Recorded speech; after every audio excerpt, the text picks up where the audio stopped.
Welcome back to Big Mouth, and fancy seeing you here, and you are welcome, my friends, and especially my enemies. Come in, sit down. Mwah. I'm in a good mood today because I'm going to give you my non-spoilery review of Shazam. What is it now? Is that the 6th or 7th dceu movie? So this is non-spoilery. Listen, there might be moderate spoilers, but mostly non-spoilery, because even though today it's the whole thing lifts so people can give their spoiler reviews, I don't agree with giving all stuff away because I don't think it's fair. Right. Shall we begin? Right, okay. So if you've read some of what people have said about going to the early screenings, people say this movie takes a long time to get going from its first act. That isn't true, unless you're one of this kind of generation of moviegoers that expect fists and explosions from the very first second. No. What this film does beautifully is builds up these characters. It develops the relationship between Freddy and Billy Baston. That's what it does, and it's beautiful. You see how he doesn't really want to be fostered by this family. He's just had enough.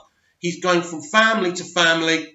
It hasn't worked for him, and he's just fed up. You know, he's at the age where he thinks he can take care of himself, and he doesn't want to do that. So what you see is that build up. And then he meets this family, who we call the Shazam family, right? And they're really, really good people, loving people, and they really care about children, and they try and bring them up the right way as a unit, as a team. And it's a beautiful thing to see, and it's a very rare thing to see in real life, but this is about escapism. But this film's themes are so good, unbelievably good, and emotional and hardcore, especially if you've adopted children, fostered children, been a child who's been fostered or adopted. This is just beautiful for you, but really this is beautiful for everyone to appreciate how it feels for people who are not brought up by their own parents. So basically, you get this, they kind of chisel out the relationship between Billy and Freddy. It's beautiful. Let me just say something. The young actor playing Freddy, Freddie Freeman, honestly, right, this young character is brilliant. Freddy is on crutches. He's disabled, but he's so positive because his crutch isn't his crutches. His crutch, his emotional crutch, is superheroes. It's the same thing as you and me, isn't it? We are obsessed with superheroes. I'm obsessed with Superman, right? And this is what this kid is. This is what keeps this kid going. He knows everything about every DC hero, right? And it's brilliant. He truly loves Superman. And he mentions Superman and Batman a lot in this film, which you already know from the trailers and all the hype behind the movie. So then what happens is, I think, and this is what I really love, and these are moderate spoilers, when he first becomes Shazam, typical young kid, really excited, adrenaline is pumping. Yes, he kind of wants to be a hero, but he's not really getting it. He's being selfish about it. So this is a young 14, 15-year-old boy, whatever he is, just acting before he's thinking. He's doing the wrong things. He's doing things he shouldn't be doing. He wants to try a beer. He doesn't like it. He's trying to be a hero, but it's not really working out. And it's actually Freddy that explains to him, this is not the way it's done. And poor Freddy would give anything to be a superhero because he just wants to give to people. He's just a very giving young man, very emotional talking. I've never seen a film do a first act in this way. It's amazing. It truly is amazing.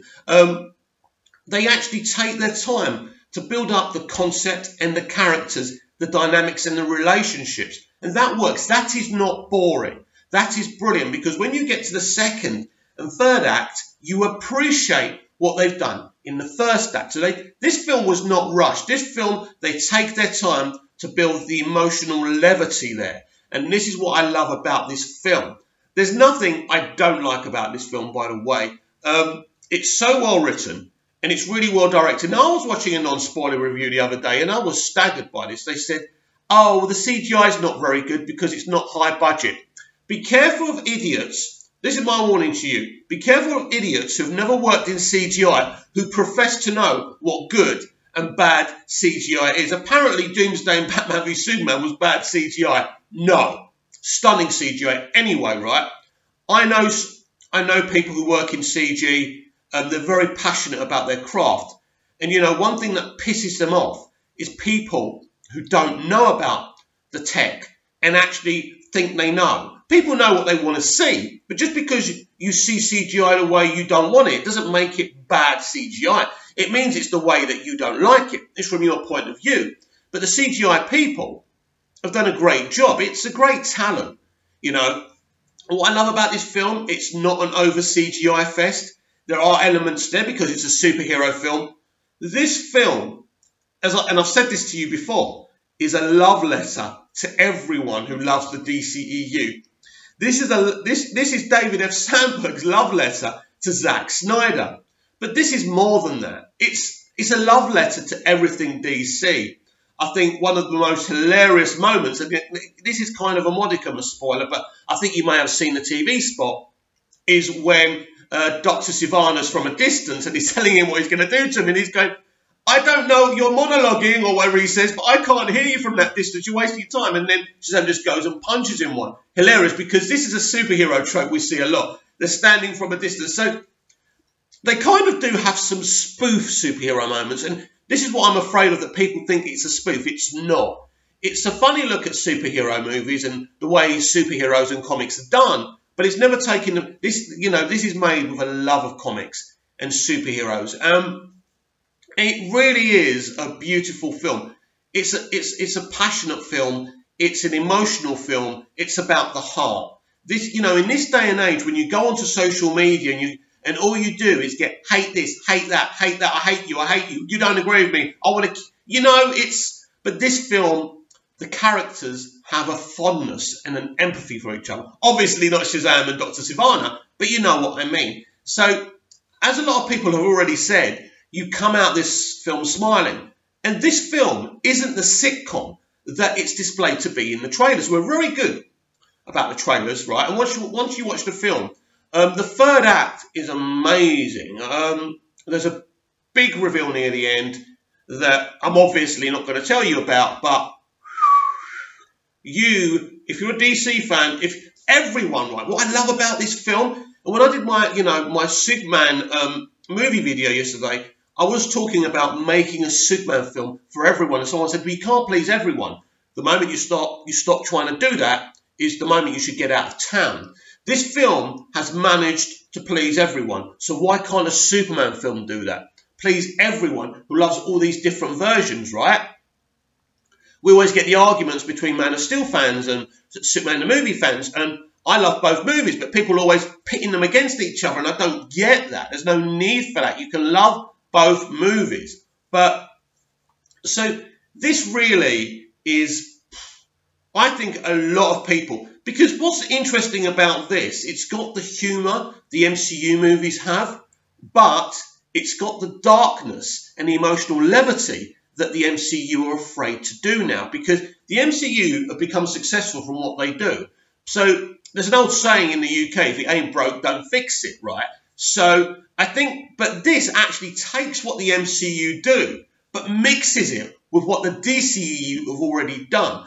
There's massive kind of Easter eggs, as we already know, from BVS and MO. It really, look, this is a love letter. The connectivity of this film, it connects to the DCEU, and that's what I like about it. There's so many shout-outs, so many Easter eggs.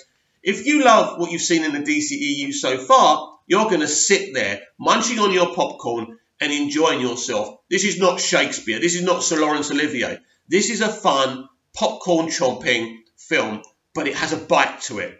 It has a darkness to it, but they never forget to bring the lightness, the love, and the compassion into the film. I think that Zachary Levi is a brilliant actor.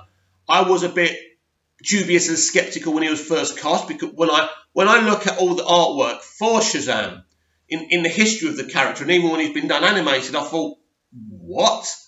And a lot of people felt that. But then when I thought about it, I thought, I know what they're doing here. They're not doing the Billy Batson who becomes an adult superhero. They're doing a Billy Batson, right, or however you pronounce his surname, that actually is still Billy Batson inside an older superhero's body. And I thought to myself, that's a fun concept. And it is. And it works. Zach is brilliant. He's been brilliant on social media in the build-up to the film. His performance is real, because what I like about this guy is he can do the fun and the comedy, but he can do the hardcore emotional stuff. He did everything so well. And of course, the young man playing Billy, wow. Wow. I mean, this guy, I mean, you talk about the Stranger Things kids. The two kids in this film are better than them. And those Stranger Things kids are amazing, right? Amazing. These two lads are going to get a lot of roles. So I'll definitely look forward to seeing them maybe cameo in other DCEU films. And I think this film will definitely make a lot of money. This film isn't going to break any records, but this film is going to do well. They're now talking about a 50+ million opening weekend in America. I think maybe slightly more than that. I think this film can definitely hit about 800 million. It's not going to get to $1 billion, but I think if it gets to 800 million, especially with the budget, I think Warner Bros. Will be very happy. This is a film, you know, Shazam isn't one of the big DCEU properties, so it's not Justice League, which was expected to do so well. I think if this film gets to 500 million and climbs a little bit above that, everyone's going to be happy. But of course, we want it to do as well as possible. But let's get back to the review. Now, Mark Strong. Now, I've told you before, when you get all the proper reviews later on today, they're going to pick on Mark Strong, Sivana. They are. I like him. I thought he was good. But he's not Leto's Joker. He's not Shannon's Zod.